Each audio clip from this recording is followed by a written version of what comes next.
ابھی بدت ہے بھائی، ابھی بدت ہے. داڑھی کٹانے والا شخص فاسق ہے، اس کی امامت، اذان، اقامت یہ مکروہ ہے۔ عادت بنا لی ہے جس نے کہ اپنی داڑھی مڈا لیتا ہے یا ایک مٹھی سے کم کرواتا ہے، تو ایسے شخص کو فاسق کہا گیا، اور فاسق کو اذان و اقامت کہنے کی اجازت نہیں ہے۔ علماء نے اس سے منع فرمایا، لہذا نہ اس سے اذان دلوائی جائے گی نہ اس سے اقامت کہلوائی جائے گی۔ کیا بغیر داڑھی والا شخص اذان دے سکتا ہے؟ کہ اصل میں شعار اسلام ہے اذان، اور شعار اسلام کو اسلام کے فلی طریقے پر کیا جانا چاہیے۔ یہ نہ ہو کہ بندہ خواہ سے داڑھی مونڈا ہوا اور وہ مسلط ہو کے بیٹھ جائے، میں تو اذانیں دوں گا، میں تو نمازیں پڑھاؤں گا۔ اب تیرا کیا کام ہے؟ اگر تو نے کرنا ہے تو پھر اب سنت کے مطابق عمل کرو نا۔ تو سنت کی کھلی مخالفت اور پھر اس طرح ایسا نہیں ہونا چاہیے۔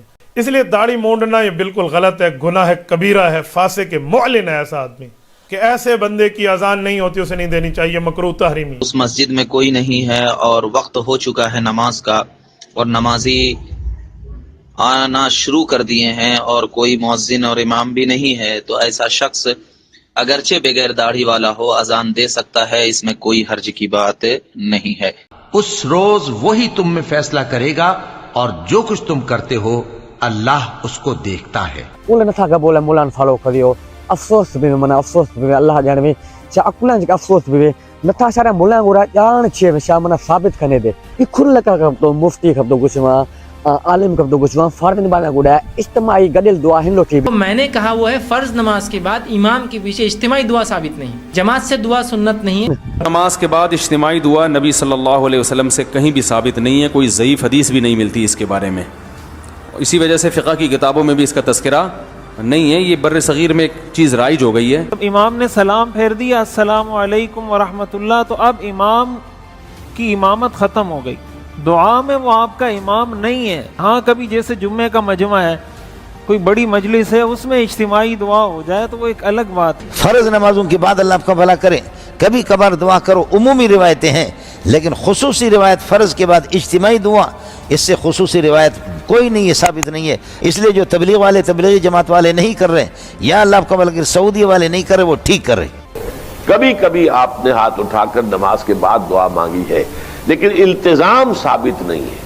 ہمارے ہاں بدقسمتی سے ہمارے ہاں تو عام طور پر تصور یہ ہو گیا ہے کہ گویا کہ اگر دعا نہیں مانگی تو نماز ہی نہیں پڑھی، گویا کہ سلام پھیرنے کے بعد جو رواج ہمارے انڈیا پاکستان میں بن چکا ہے کہ امام صاحب السلام علیکم ورحمۃ اللہ، السلام علیکم ورحمۃ اللہ، اور فوراً اس نے دونوں ہاتھوں کو اٹھا دینا ہے اور پیچھے سارے مقتدی آمین آمین کہنا شروع ہو جاتے ہیں۔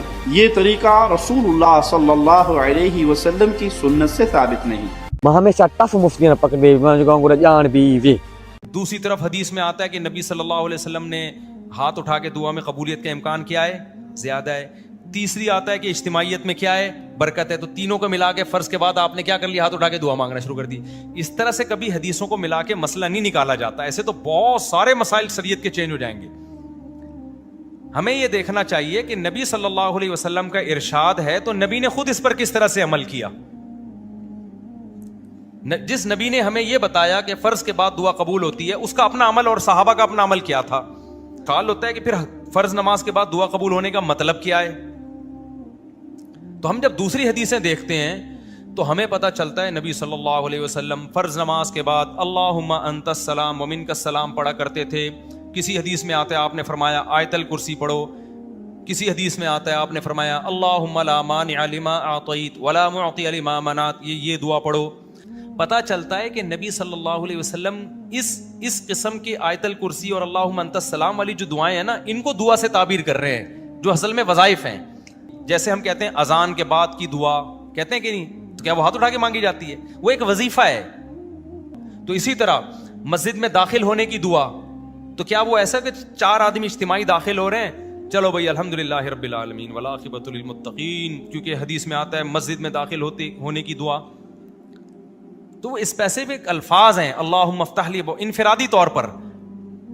تو ہم حدیث کو اگر حدیث کی روشنی میں حل کرتے ہیں تو پتہ یہ چلتا ہے کہ نبی نے جو فرمایا کہ فرض کے بعد دعا قبول ہوتی ہے، تو وہ دعا سے مراد کیا ہے؟ وہ اسپیسیفک مخصوص الفاظ کی دعائیں ہیں، وہ قبول ہو جاتی ہیں فرض نماز کے بعد۔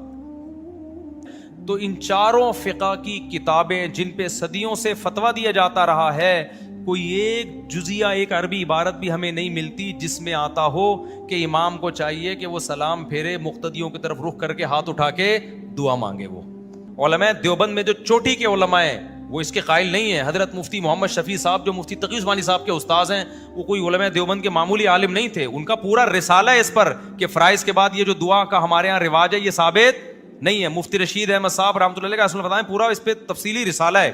ابھی ریسنٹلی حضرت مولانا منظور منگل صاحب کا بھی اس پہ بیان آیا ہے, انہوں نے بھی کہا کہ یہ ثابت نہیں ہے.